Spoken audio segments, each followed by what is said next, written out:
क्या आप भी करते हैं स्टॉक मार्केट में investment? And if answer to the question is yes, तो मैं आपको बता दूं कि ये वीडियो आपके लिए बहुत ही इंफॉर्मेटिव होने वाली है, क्योंकि इस साल से, that is from the financial year 2021 onwards, आप जब भी अपनी आईटीआर फाइल करेंगे तो आपको ध्यान में रखना होगा कि आपको जो भी डिविडेंड की इनकम होती है उस पर देना होगा आपको income tax. And if you are beginner to the stock market and you do not know कि आखिर ये डिविडेंड की इनकम होती क्या है, तो मैं आपको ब्रीफ कर देती हूँ। जब हम किसी कंपनी में पैसा लगाते हैं और उस कंपनी को बोलते हैं कि ये लो कंपनी, मेरी तरफ से कुछ फंड्स, तुम खूब सारी ग्रोथ करो, खूब सारे प्रॉफिट्स कमाओ, तो कंपनी पूरे साल भर बहुत सारी मेहनत करती है, बहुत सारा पैसा कमाती है, बहुत प्रॉफिट्स अर्न करती है एज अ रिटर्न। अब क्योंकि as an share holder, as a investor, मैंने उस कंपनी में लगाया है पैसा, तो मुझे भी तो रिटर्न कुछ बनता है ना। तो वही जब कंपनी उस प्रॉफिट्स को डिस्ट्रीब्यूट करती है अपने शेयर होल्डर्स को, तो जो शेयर होल्डर्स को जो इनकम होती है उस इनकम को बोलते हैं इनकम फ्रॉम दी डिविडेंड।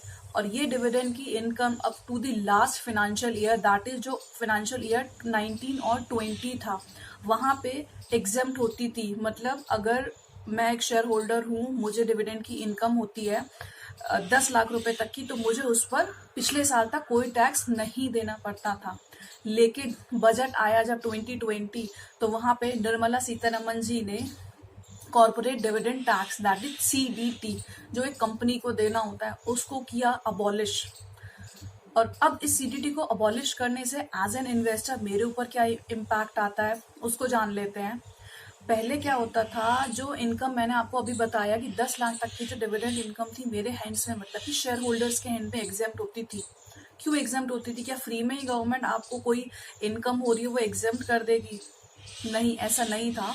बात ये थी कि पहले जब कंपनी अपने प्रॉफिट्स डिस्ट्रीब्यूट करती थी तो वो खुद ही सीडीटी के नेम से, that is corporate dividend tax, CDT के नेम से गवर्नमेंट के पास पहले ही टैक्स डिपॉजिट करा देती थी। इसीलिए वो इनकम जब शेयर होल्डर्स के हाथ में आती थी वो एग्जाम्प्ट होती थी, ठीक है। लेकिन क्योंकि इस साल से, मतलब जो मेरा फाइनेंशियल ईयर 2021 ऑनवर्ड्स है, सीडीटी अबॉलिश हो चुका है, सीडीटी का कॉन्सेप्ट नहीं है अब। मीन्स कंपनी जब डिविडेंड डिस्ट्रीब्यूट करेगी, अपने जो भी प्रॉफिट डिस्ट्रीब्यूट करेगी शेयर होल्डर्स को, उस पर उसको नहीं देना होगा सीडीटी।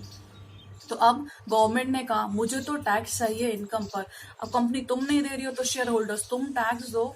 तो इसी वजह से अब शेयर होल्डर, क्योंकि मैं हूं, मुझे जो वो इनकम मिल रही है तो मुझे उस पर टैक्स देना पड़ेगा। एंड इसीलिए जो डिविडेंड की इनकम है that is taxable in the hands of share holders now. अब जब ये इनकम टैक्सेबल हो गई है तो जो कंपनी है उसके ऊपर लायबिलिटी आती है टीडीएस डिडक्ट करने की, क्योंकि कंपनी अब जब शेयर जो टैक्सेबल इनकम को जब पे करेगी आपको, तो कंपनी के ऊपर जिम्मेदारी आती है कि टीडीएस डिडक्ट करो। तो कंपनी क्या करेगी, वहां पे एक लिमिट लगाई गई है 5,000 रुपए तक की, कि अगर कोई इन्वेस्टर को इनकम होती है डिविडेंड की जो कि 5,000 रुपए से ज्यादा है, तो कंपनी उस पर 10% से टीडीएस डिडक्ट करके गवर्नमेंट को वो खुद जमा कराएगी अपनी, जब टीडीएस की रिटर्न फाइल करेगी, और शेयर होल्डर्स के हैंड में वो नेट ऑफ टीडीएस इनकम आ जाएगी। अब इस इनकम को जब मैं अपनी आईटीआर फाइल करूंगी तो उसमें मेरे को प्रेजेंट कैसे करना है वो भी जान लेते हैं। कि जब हम अपनी आईटीआर फाइल करते हैं तो उसमें 5 हेड्स में इनकम हम अपनी दिखा सकते हैं। जैसे कि होती है, एक सैलरी की इनकम होती है, एक हाउस प्रॉपर्टी की इनकम होती है, एक कैपिटल गेन वाली इनकम होती है, एक बिजनेस की इनकम होती है। और जो इनकम इन चारों ही हेड्स में कहीं भी कवर नहीं होती है, कहीं भी उसकी जगह नहीं मिलती है उसे, वो टैक्सेबल होती है अदर सोर्सेज वाली इनकम में। अदर सोर्सेज एक रेजिडुअरी हेड होता है जहां पे कोई भी इनकम अगर टैक्सेबल नहीं हो रही है लेकिन उस पर टैक्स देना तो है, तो उसको हम अदर सोर्सेज में दिखाते हैं। सिमिलरली जो मेरी डिविडेंड की इनकम होगी उसको मैं अब अदर सोर्सेज में रिफ्लेक्ट कराऊंगी, और उस पर मुझे नॉर्मली जो भी स्लैब रेट्स मेरे ऊपर एप्लीकेबल होता है मैं वहां पर उस पर टैक्स देकर चलूंगी। अब जो मेरा टीडीएस डिडक्ट हुआ है, जो कंपनी ने, लेट्स टेक एन एग्जांपल कि सपोज मेरा एक कंपनी में मैंने इन्वेस्टमेंट किया था, इस साल मुझे 10,000 की डिविडेंड की इनकम होती है उस कंपनी से, तो कंपनी के ऊपर टीडीएस की जो लायबिलिटी आई है वो उस 10,000 पे 10% से टीडीएस डिडक्ट कर लेगी, और मुझे केवल 9,000 रुपए मेरे बैंक अकाउंट में क्रेडिट होंगे, राइट। 9,000 मेरे पास आ गए, 1,000 वहां पर चला गया है। अब जब मैं अपनी रिटर्न फाइल करूंगी तो वहां पे मैं अपनी इनकम फ्रॉम द डिविडेंड दिखाऊंगी। 10,000 रुपये वहां ग्रॉस अमाउंट से दिखाते हैं, क्योंकि अल्टीमेटली मुझे इनकम तो 10,000 ही हुई है ना। ठीक है, वो इनकम दिखाएंगे। उसके बाद जो भी मेरा टैक्स पेबल निकलेगा वहां पे उस रिटर्न को फाइल करते टाइम मैं वो जो टीडीएस ऑलरेडी डिपॉजिट है उसका क्लेम मैं यहाँ पर ले सकती हूँ। और ये अमाउंट मेरे को इजीली अवेलेबल हो जाएगी। एक फॉर्म 26A जनरेट होता है, हम इनकम टैक्स की साइट पर जाके देख सकते हैं, वहाँ पे व्यू कर सकते हैं। डाउनलोड करने का भी ऑप्शन है। हमारे जितना भी टीडीएस वगैरह डिडक्ट होता है, कोई एडवांस टैक्स डिपॉजिट है या फिर कोई और ऑलरेडी अमाउंट मेरी डिपॉजिट होती है, वो वहाँ पे रिफ्लेक्ट हो जाती है और हम वहाँ से इजीली क्लेम कर लेते हैं। एक चीज मैं और बताना चाहूंगी कि कोरोना के चलते दैट इज फ्रॉम 14 मई 2020 ये जो रेट्स हैं सरकार ने 75% पे ला दिए थे। मतलब कि 10% से टीडीएस ना डिडक्ट होकर 7.5% से हुआ होगा टीडीएस डिडक्ट, और ये 31 मार्च तक रेट 7.5% ही रहेगा। उसके बाद का अभी कुछ पता नहीं है, देखते हैं कि क्या रहता है। 10% भी कंटिन्यू कर सकता है, या फिर अगर गवर्नमेंट कोई और नोटिफिकेशन लाती है तो दैट विल वर्क अकॉर्डिंगली। तो आपको ये चीज ध्यान में रखनी होगी कि कैसे डिविडेंड की इनकम को शो करना है, कैसे उस पर टैक्सेबिलिटी क्रिएट करनी है। एक चीज मैं आपको और बता दूं, इसका इम्पैक्ट पड़ा है सीडीटी अबॉलिश होने के चक्कर में।